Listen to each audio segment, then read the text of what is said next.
اعوذ باللہ من الشیطان الرجیم، بسم اللہ الرحمن الرحیم۔ السلام علیکم ورحمۃ اللہ وبرکاتہ۔ میں حکیم مصطفیٰ ہیلتھ ٹائم نیو کے ساتھ آپ کے سامنے حاضر ہوں۔ اور ابھی آج کے بعد یہ جو موسم آ رہا ہے وہ سردیوں کا موسم آ رہا ہے، تو اس میں جو بیماریاں ہیں یا جو تکلیفیں ہم انشاءاللہ ان پہ بھی بات کریں گے۔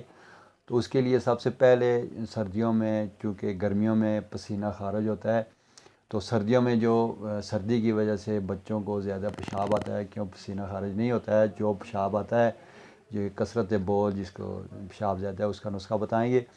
یہ اکثر بوڑھوں اور بچوں میں سردی کی وجہ سے پیشاب بار بار آتا ہے اور زیادہ آتا ہے، اور بعض جو بچے ہیں وہ سردیوں میں کیونکہ راتیں بڑی ہوتی ہیں تو بستر پہ بھی پیشاب کر دیتے ہیں، اس کو بستر بول کہتے ہیں، تو بوڑھوں کو بھی بار بار باتھ روم جانا پڑتا ہے۔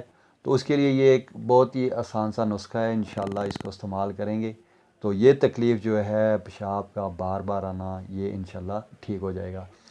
آپ نے ایسے کرنا ہے کہ تخم کلونجی لینا ہے، ان کو لے کر باریک پیس لینا ہے، اور اگر آپ نے 100 گرام تخم کلونجی لی تو اس میں 3 حصے شہد ڈالنا ہے، یعنی اگر 100 گرام آپ نے کلونجی لی ہے تو اس میں تخم کلونجی اگر لیے ہیں تو 300 گرام آپ نے شہد ڈالنا ہے۔ اگر آپ نے 10 گرام کلونجی لی ہے تو اس میں 30 گرام آپ نے شہد ڈالنا ہے۔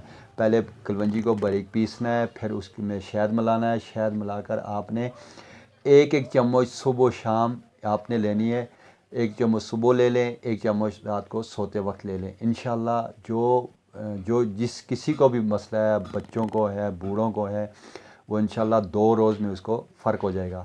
بہت ہی آسان ہے، اتنا مشکل نہیں ہے، آپ استعمال کریں اور ہمیں دعاؤں میں یاد رکھیں۔ جو کسی کے سمجھ میں نسخہ نہ آئے، کوئی مسئلہ پوچھنا چاہے تو نمبر میرا آخر میں آ جائے گا، وہ مجھ سے رابطہ کر لے۔ السلام علیکم ورحمۃ اللہ۔